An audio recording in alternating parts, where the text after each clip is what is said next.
Hello, I'm Marsha Ogden. Welcome to my podcast, Directory of a Dream Life 50 Plus.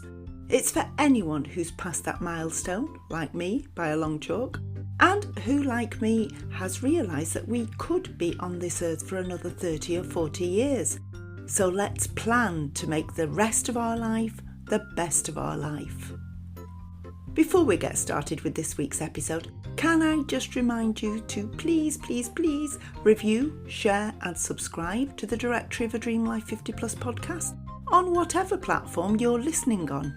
And if you do want to plan to make the rest of your life the best of your life, take a look at www.googleit.com/my-best-life and find out more about My Best Life Journal and workshops. Welcome to episode 47 of the Directory of a Dream Life 50 Plus podcast. This one's called When Did We Ever Have Time to Design Our Own Life? How is everyone? I know it's not the same for us all, but I think time is absolutely flying by. At the beginning of all this lockdown, I noted in my journal what I wanted to achieve, and bit by bit, I'm getting there. I don't feel like I am, but I am. Because it's funny because it seems to be on days when I get up and think, do you know what? I'm going to have a pyjama day, because I've never ever managed to have one in my life yet.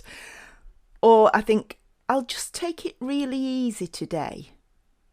I seem to achieve more. As an example, on Easter Sunday last week, I thought I'll sit down, watch films and eat chocolate. Wrong. I treated my oak furniture with that special oil that they need every now and again, which mine never get. I did an online yoga class, I baked a vegan cake, and then I found out that putting My Best Life Journal on Amazon as a Kindle edition was far more straightforward than I thought it was going to be. So I did it. Result. You can hear about that later.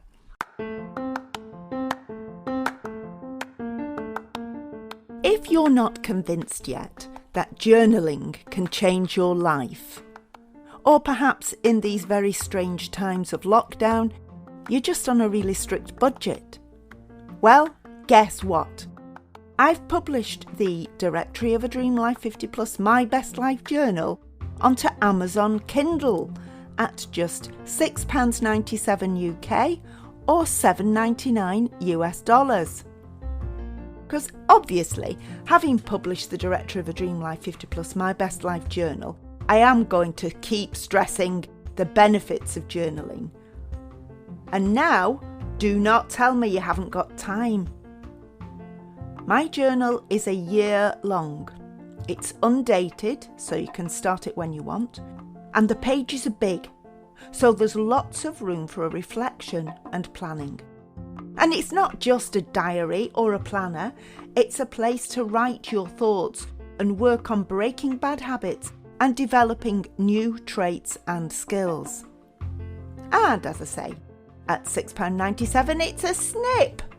If you do still prefer the actual hardback edition, you can take advantage of my friends and family discount price of £23 rather than the advertised £33.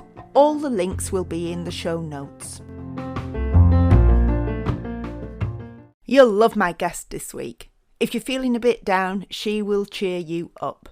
Originally from Atlanta in the States, but now living in Panama, I'm going to be chatting to Erica Leary. This is an edited version because, as you'll hear, she's so easy to chat to, and we ended up talking about anything and everything. So I'm giving you all the relevant bits. But first, as you know, instead of a handy life hack, whilst we're on lockdown, I'm going to be bringing you a few of the best ideas that I've seen on social media for keeping us productive and entertained. So here goes with 5 more tips. Number 1. Even if you are alone, make an effort to cook a lovely meal, a full breakfast or a fancy dinner, and serve it on your best china. Number 2. Choose an object, then in your own style and interpretation, draw it. You might be amazed at the outcome. I tried it and I was. I don't think there's any market for it, but it certainly wasn't as bad as I expected. 3. The Open University has a whole range of free, yes, free courses online. Go to www.open.edu/openlearn/free-courses. I will put a link to that in the show notes. Number 4. Tune in to a radio channel that you wouldn't normally choose and just see how it goes. Number 5. Write an actual letter, put pen to paper and pop it in the letterbox whilst you're out on your daily walk. Before I introduce you to Erica, I just wanted to say that I am aware there's a little bit of a dip in the sound quality on Erica's audio, so just ignore it. Here she is. My guest today on the Directory of a Dream Life 50 Plus podcast is Erica Leary, who is over in Panama City. She's originally from, was it Atlanta? Atlanta, Georgia. Yeah, originally from Atlanta in the States, but she is living and working in Panama. Now, before we talk to Erica about her work and how she got to be in Panama, I want her to tell us about the coronavirus restrictions that are currently in place because, listen, you think we've got it bad here in England, just wait till you hear what the conditions are over in Panama. Erica, tell us about going out and what you can and can't do. Okay, so it started slow here at first. It was just, you should stay in your house. And then it was all essential businesses were closed. And then it was you have to stay in your house and you can go out for 2 hours a day based on your ID number. And you had specific times. So for example, if you're married, your times, your time and your husband's time may not be the same time. So you can't go out together. And now it's even more strict. Now it is nobody goes out on Sundays and women can go out on Monday, Wednesday, Friday, and men can go out on Tuesday, Thursday, Saturday. And they're really cracking down. They've picked up the last several days, like 500 people one day, 600 people another day that were out like when they shouldn't be out. And you can only go out until, I forget what the end time is, but I think on the last time frame, and my frame is 5:30 to 7:30, and then nobody else can go out after that. Grief, it sounds a lot more strict though with the ID thing and going out. I just haven't been out. I haven't been out in like 2 weeks. Yeah. Because there's no point. I just got, when it first started, I just went to the store, got enough stuff to last me. And yeah. It's funny because, it's a Latin American country. And so everything, culturally, the people are different and everything is happy and love and singing. And so there's videos right now of the police. They're all out on the streets in force. They're picking people up, but they're also setting up like little areas and they will connect like, I don't know, loudspeakers and stuff. And they're singing and dancing in the streets to uplift the people. Yeah. And this encourage is the police. them to stay in the houses. Like, hey, we're here. Yeah. We're here. Street theater, just look out your windows. Right. But they're doing, all sorts of like singing and dancing to uplift the people. So moving on, we could talk about this all day, I'm sure. I know. Moving on, how did you come to be in Panama from Atlanta? So, it's sort of a long story short, but my mom was Panamanian. And it was a wild hair. 100 years ago, I was going to learn Spanish And I just one day decided that, I was seriously going to go learn Spanish. I had studied it and just never spoke it. And I don't know. It was just, how you get like an idea in your head and it won't quit. It's sort of the same with starting a business, for years and years and years, I thought about going and I thought about going and I thought about going. And finally I was like, okay, it's, why wait? Yeah, And exactly. so You I just got to did. do it. Yeah. Exactly. And I just took that leap and, Yeah. I loved it. So I love did you Panama. have somewhere to go in Panama then if your mum's Panamanian? No. Or did you just so arrive? my mom, no, my mom moved to the States when she was probably 11 or 12. Right. And all of her family lived in the States. And I didn't speak Spanish. Clearly, I just said that was one of my reasons for wanting to come here. So I had no job, I mean, nothing. It was hysterical. I stayed with somebody that my grandmother knew for the first couple of weeks. Wow. Yeah. And it was exhilarating. It was scary. It was, everything that taking a leap is. It was. Yeah. Well, you're absolutely right. Because I mean, if you'd sat in Atlanta thinking, well, when I get to a certain level of competency with Spanish, then I'll go. Or when I have X amount of money, when I get this X promotion. It never happens, does it? So No. So how many years ago was that? It's been like 13 years. Right. And you still think it was the best decision? Oh yeah, absolutely. Yeah. I mean, I think you shouldn't live with regrets, and it's one of those things I think I would have looked back on, and not to say I'll never go back to the States, I'm starting to think about it more, the older I get, but it was just one of those things that really I think I would have thought about for the rest of my life. I did not do it. Yeah. And are the people very different to Americans generally? Yes. I think when you go anywhere, every country has its awesomeness and it's stuff that you can probably live without. So here, everybody is happy. I mean, no matter how much money they make, no matter what they're doing, and the salaries are so low. I remember when I was first coming, and a guy I was working with at the time was like, why are you going to go there? You could make so much money here. You're going to be working for pennies on the dollar. I was like, I have to go. Yeah. It's time. Yeah. And so the people here they live off nothing, but they're happy. But they're happy. They're very happy. And everything is about family and, hanging out. And it's the culture is so different. I think the pace of life is a little bit different. Yeah. I think we're all going to have to learn about being happy with a lot less, aren't we?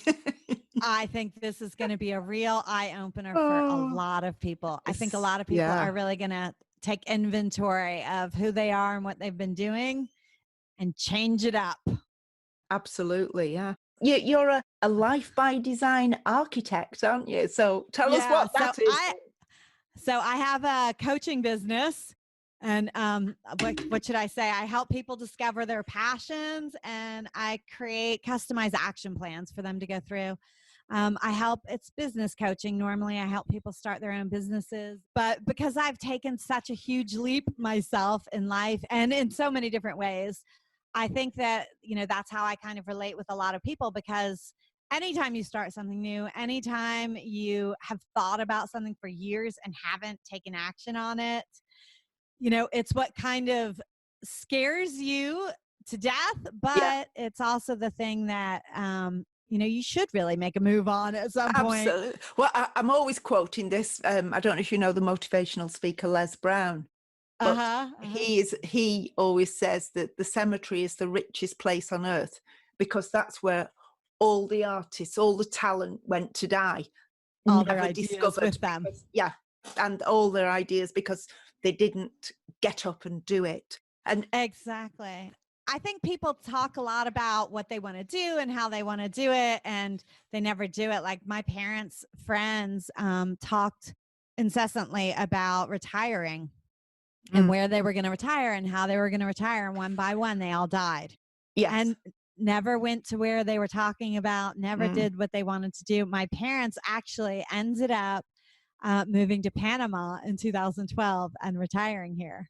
So they did, kind of, at least they made the jump and they made their dream, what they wanted to do to retire. And I think that that's one of the things. Don't look back and be like, oh, why did I not? Yeah, I know. I wish I'd done that, because tomorrow isn't promised, is it? So you might as well do as much of what you want to do as you can.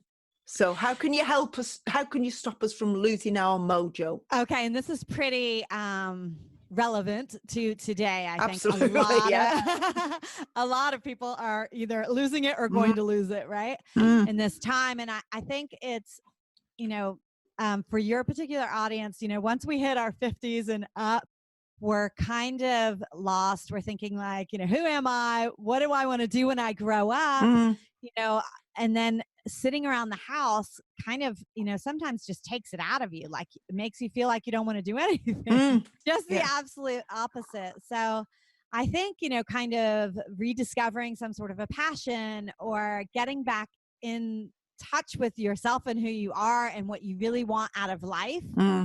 And I think that this time right now is going to be, I think, like I said before, it's just going to be such an eye opener. I think a lot of people are going to take stock of how they were spending their time before and what their priorities are, and realize maybe that they've lost their mojo a long time before the coronavirus hit.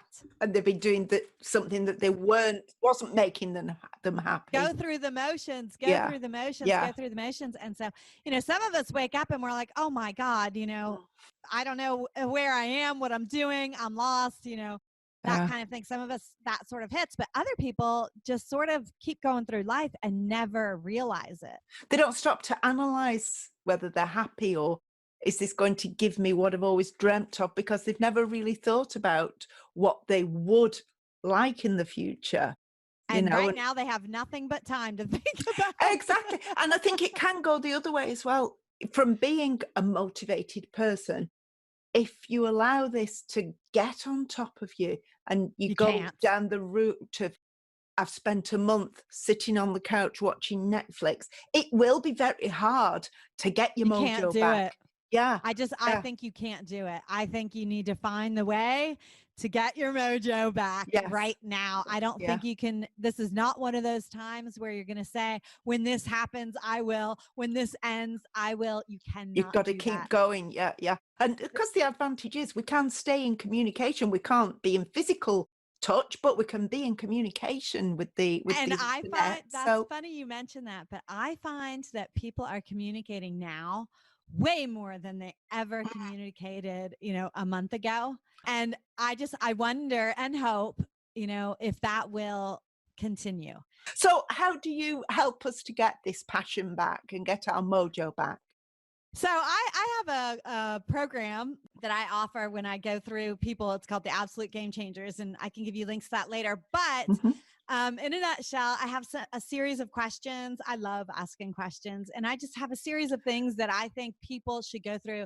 The first step would be find some sort of a passion, whether it's, just for the moment, whether it's to use it as a hobby, whether it is to start your business, it does not matter.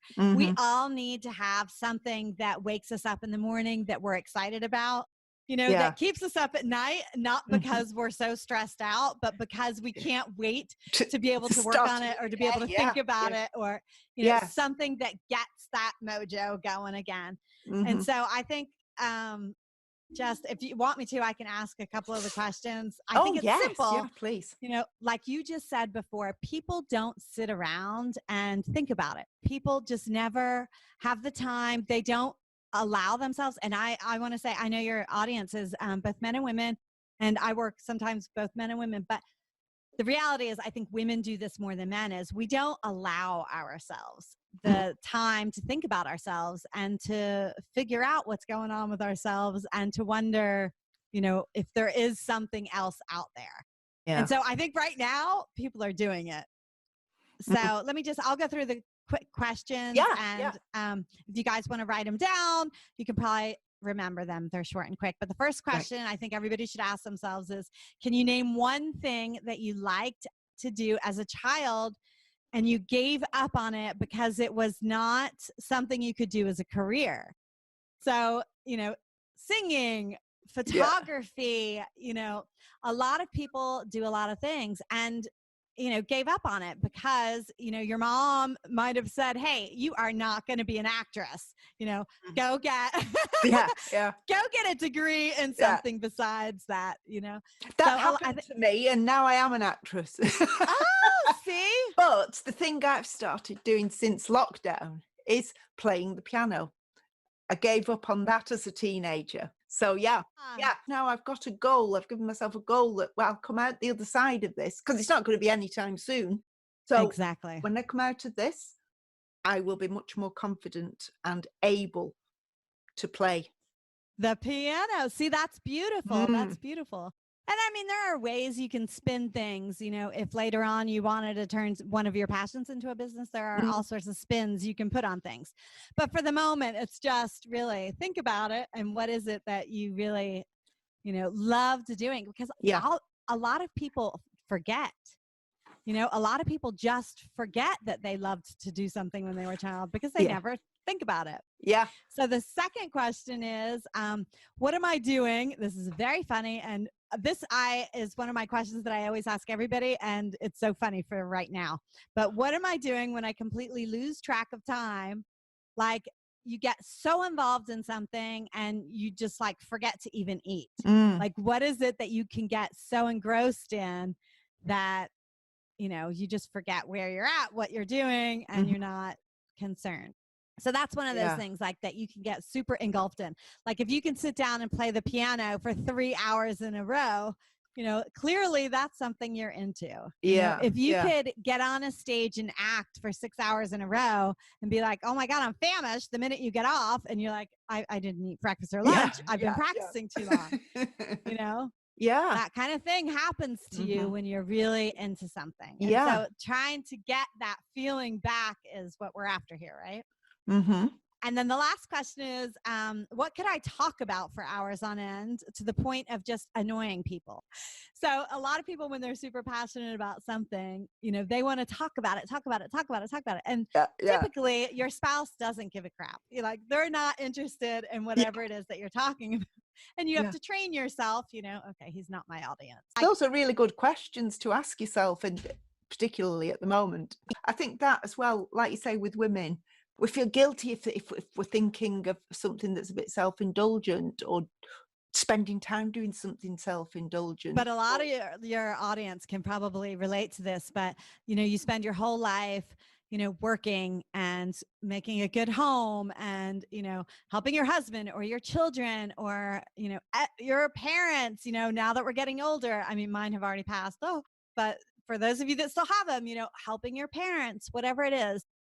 So we spend all of our time focused and thinking about how we can help everybody except for ourselves. And that's how we lost our mojo to begin with. Yeah. And I think the same happens with men because, they don't allow themselves to really get deep about anything. I mean, we do it because we're so deep about everything else in our lives as women. We're so deep about everybody else. But they are going through the same, at this age, they are going through the same things, because this podcast and my journal and my workshops were originally aimed at women. But the podcast brought what I was doing to the attention of men. And they were saying, well, we're going through the same transition. It's still the big thing for us, changing from a work lifestyle to retirement, or becoming a grandparent, or becoming an empty nester. It's a big change for them too. I think so too. And I do think women we react differently.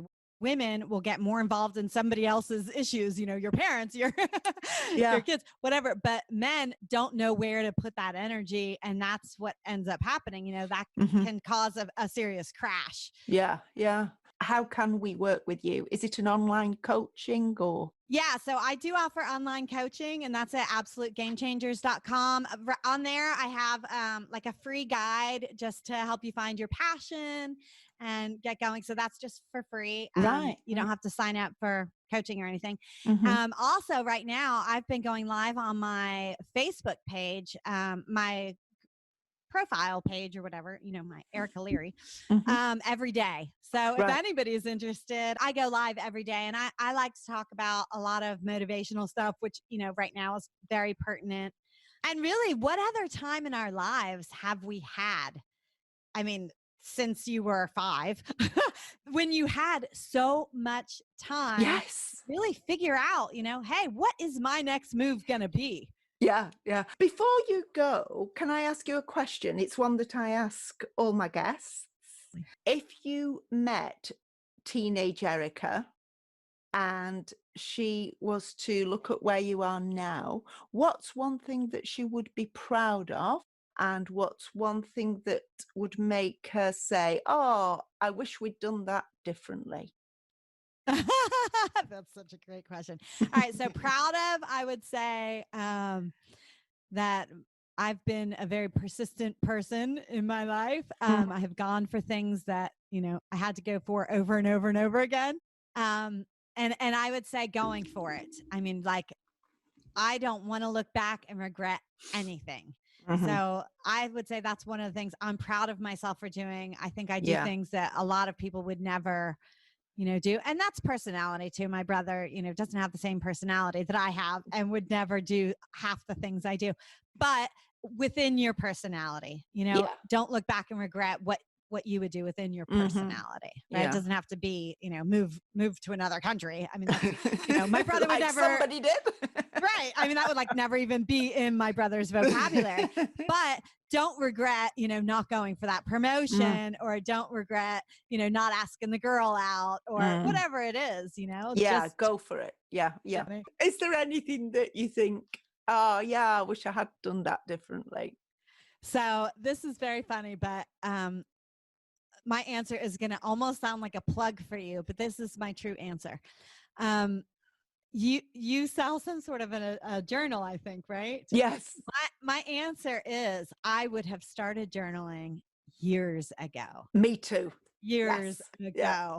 I think journaling is like the secret sauce to life. Mhm. I really do. I think it, it makes the most successful people more successful. I think it Yeah. makes, the depressed person find their mojo. Yes. I think that it is one of the things that can really make changes in you, in life, in your environment, and everything.